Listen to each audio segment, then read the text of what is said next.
O Guarani anunciou nesta terça-feira a contratação de Juliano Camargo para o cargo de superintendente de futebol. O executivo, o ex-Ceará, chega para o lugar deixado por Lucas Drubsky. Juliano esteve na equipe nordestina até setembro, quando a diretoria optou por uma reformulação devido à má campanha na Série B. Além do Ceará, Juliano também tem passagem pelo Sampaio Corrêa, que durou 3 temporadas. Entre 2019 e 2021, conseguiu colaborar na construção da equipe, que conquistou o acesso à Série B e o vice-campeonato da terceira divisão. Como primeiro trabalho, Juliano vai ter a tarefa de encabeçar a montagem da equipe do Guarani para a próxima temporada. Com alguns jogadores de saída, o executivo vai precisar encontrar novas peças de reposição. Por exemplo, para o lugar de Bruno José, que deixa a equipe após 2 temporadas. O jogador, que pertence ao Cruzeiro, recebeu uma proposta do futebol japonês e não atua mais pelo Guarani. Bruno José foi um dos principais nomes bugrinos nesta temporada. Em 2023, o camisa 17 participou de 41 partidas, marcando 5 gols e contribuindo com 9 assistências. Somando os 2 anos em Campinas, o atacante vestiu o manto alviverde em 86 oportunidades, com 7 gols e 10 assistências. Outro atleta que não tem permanência garantida é Bruninho. Sem novo empréstimo garantido, o Guarani deve ir atrás de novas opções para o ataque. Além disso, Bernardo e Lucas Adel também não devem continuar na equipe alviverde. Sem grandes oportunidades na temporada, o meia e o zagueiro devem retornar aos seus clubes de origem. Por outro lado, o goleiro Pegorari, os laterais Diogo Matheus e Mike, o volante Matheus Bueno e os atacantes Derek e João Vitor são os prováveis titulares com mais chances de permanência. O Juliano Cardoso estava no Ceará até setembro. Ele ficou lá durante 11 meses. Montou o time do Ceará, que fracassou na Série B. Não conseguiu acesso, uma folha de pagamento alta, 2,5 milhões, uma das mais altas. Juliano Camargo, tá? Juliano Camargo. Ele falou? Cardoso. É, mas é Camargo. Juliano Camargo tá aqui, ó. Juliano Camargo. Então, ele ficou lá até setembro. Ele tem 2 trabalhos importantes. Ele, na Série C com o Sampaio Corrêa, montou o time que subiu da C para B. Sampaio Corrêa que caiu de novo agora, né? Voltou para C. Mas subiu com o trabalho do Juliano. E ele fez um trabalho também no Criciúma. Subiu da C para B e 70% desse elenco do Criciúma, que subiu da B para A, subiu o Criciúma esse ano. Foi montado pelo Juliano. Agora, é evidente que ele vai trabalhar com uma realidade que ele não trabalhou no Ceará, né? Questão de orçamento. Completamente diferente. Mas totalmente diferente. Mas trabalhou com essa realidade do Guarani no Criciúma e no Sampaio Corrêa. Mas na Série C, né? Não, na Série B. Série C. Peraí, gente. Ele trabalhou na Série B no Sampaio Corrêa 2 anos e 1 ano e meio na Série B com o Criciúma, com orçamentos pequenos. Poxa, ele tem experiência. Eu não estou dizendo que vai dar certo, tá, gente? Eu tenho bola de cristal. Depende de uma série de coisas. Então ele tem experiência na Série C e tem experiência na Série B. E não é porque não deu certo no Ceará que ele não pode dar certo no Guarani e vice-versa. Então por que o Ceará contratou Drubsky? Respondam. Fez uma lambança aqui, entre aspas. Veio para contratar, não contratou ninguém e o Guarani não subiu. O Drubsky é incompetente por isso? Claro que não. Depende de uma série de circunstâncias. O Guarani tinha dinheiro para contratar? Não tinha. Não tinha dinheiro. Isso é claro. Os dirigentes falam claramente. Não tinha dinheiro. Agora, não funciona o Drubsky lá no Ceará? Ninguém sabe. Depende de que ambiente, estrutura e planejamento ele vai encontrar lá. E digo mesmo, Gleger, aqui para o Juliano. Não é porque o Drubsky não deu certo ou porque ele não deu certo no Ceará que ele não pode fazer um bom trabalho aqui. Tem que deixar o cara trabalhar, meu Deus do céu. Eu penso desse jeito, né? Eu também acho que tem que ser. Essa é a realidade. Dá ferramentas para o cara. O cara precisa trabalhar. Agora, eu sou muito. Principalmente nessa questão de superintendente, né, de históricos. Quando contrataram, como é que chama? Drubsky, né? Ele tinha montado o time do Coritiba lá. O que deu? E o Coritiba com bala, hein? Coritiba com bala. E assim, não deu certo. Aqui também não. Né? E esse cara aí é a mesma coisa. Eu não conheço, tá? Não conheço Tomara que dê certo. E como diria aquele, lá onde que ele fica? Lá no monte, lá no cume, né? É o guru, o guru do cume da Serra do Japiro. Como diria esse guru, vamos aguardar.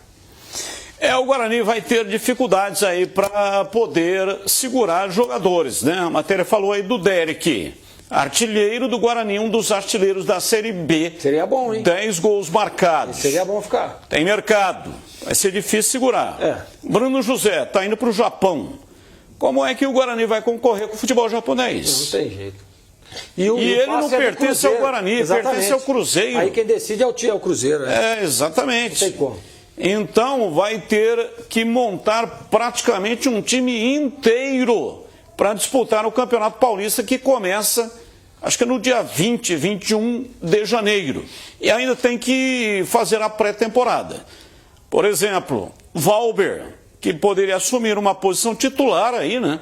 Com a saída do Lucão e também do Alan Santos, o Guarani já liberou ele para procurar clube. Com certeza o Guarani já tem no Pente, Batista, vários jogadores conversados. Eu tenho certeza disso. Apesar do Juliano estar começando, o Guarani já tinha algumas conversas em andamento. A gente sabe disso, é que não pode ficar falando. Não é ficar só alimentando uma situação. Eu não faço isso. E eu respeito quem faz. Eu não acho que está errado. Eu não faço. Eu não crio expectativa no nosso cliente. Porque, vocês falaram que ia contratar o Friso, o Griso, o não sei o quê. Eu não falo. Mas a gente sabe que o 10 do Matheus Friso. Do Tombense. Esse cara é bom, hein? O Guarani quer ser jogador. A presidência e o Humberto Louser querem um jogador. E agora essa notícia já vazou, por isso que eu estou falando, né? Então existem outras conversas. O Guarani não está parado, não. Então vamos ver o que vai acontecer. Agora, tem muito jogador aí, Gleger, que deu certo tudo, mas parou. Eu acho que tinha que oxigenar, não fazer um time novo. Não é isso que eu estou sugerindo. Eu acho que muita coisa tem que permanecer, mas tem muita coisa que precisa oxigenar, trazer peças novas, jogadores novos. Sabe o que é importante demais? Principalmente nessa transição, que aí sai jogador, vem jogador. Você vê, o Guarani contratou ontem, né, o Juliano, né? E o CH tá certo, o Guarani já vinha com contato com outros jogadores. Então, precisa ter essa ligação, treinador, que é o cara que monta o esquema lá e vislumbra as peças que ele quer para que seja um time competitivo, e o Juliano, né? Porque às vezes dá os caras começam a desencontro de informação. O Humberto quer um cara, esse cara não, mas esse aqui é melhor, e aí as coisas não acontecem. Então, precisa estar conectado, né, o Humberto com o Juliano para que as coisas aconteçam. E claro, e óbvio, o respaldo financeiro do time, porque aí precisa, né, para montar time bom tem que ter bala, senão não aguenta, senão não tem. Juliano vai ser apresentado amanhã às 3 da tarde no Estádio Brinco de Ouro em entrevista coletiva.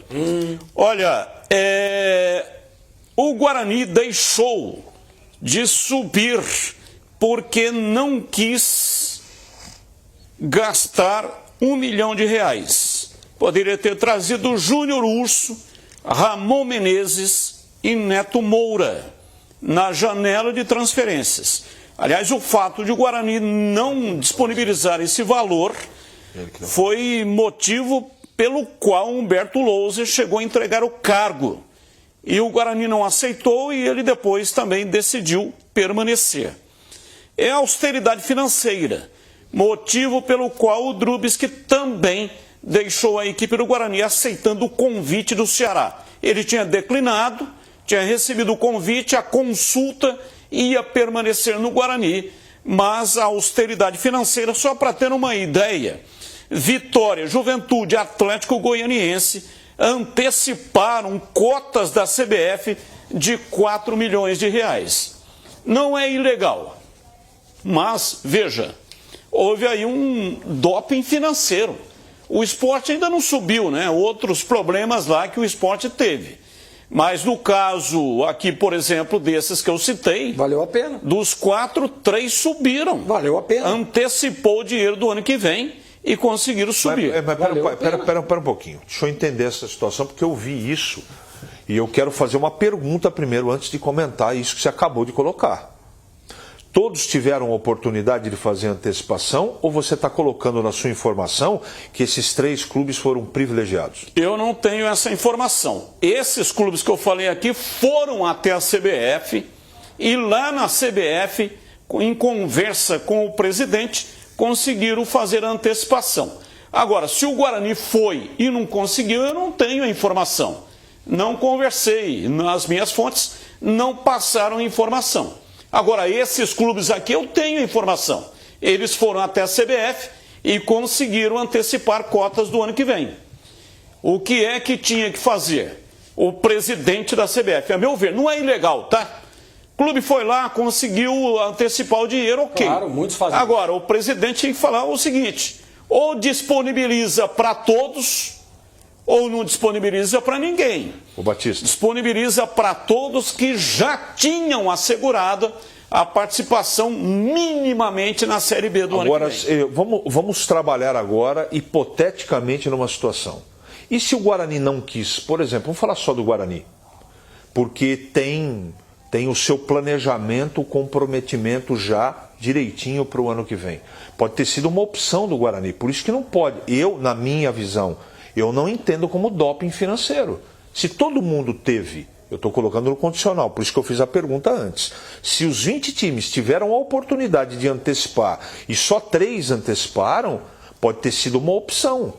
Eu tenho certeza que se liberou para 3, e eu estou falando da CBF que eu critico quase todo dia aqui e não concordo com as coisas que são feitas. Mas nesse caso, se deu oportunidade para todo mundo e foi uma opção dos 3, eu não chamaria de doping. Eu. Agora, evidentemente que com dinheiro no caixa fica mais fácil trabalhar. Até porque... Claro. Até porque, por exemplo... Com a palavra o presidente do Guarani para falar sobre isso. Quanto que é a cota da CBF só para finalizar. 10 milhões. Teve a oportunidade de antecipar? Teve a oportunidade para ser... E não quis, é isso que nós precisamos saber. Hein? Quanto? 10 milhões. 10 milhões. Série B. E Série A? Série A, 30 milhões. 30 milhões. Então por que não? Ah, mas eu já estou com o meu orçamento do ano que vem já planejado. Tá, mas você vai sair de 10 para 30. Mas se não sair? Então, é aí que corre o risco. Aconteceu com o esporte. Exatamente. Então, se antecipa e não sobe. Como é que faz? Então, mas só que aí... É um risco. Quem foi? Criciúma, Atlético Goianiense. Vitória, Juventude. Não valeu a pena para os caras? Meu Deus do céu.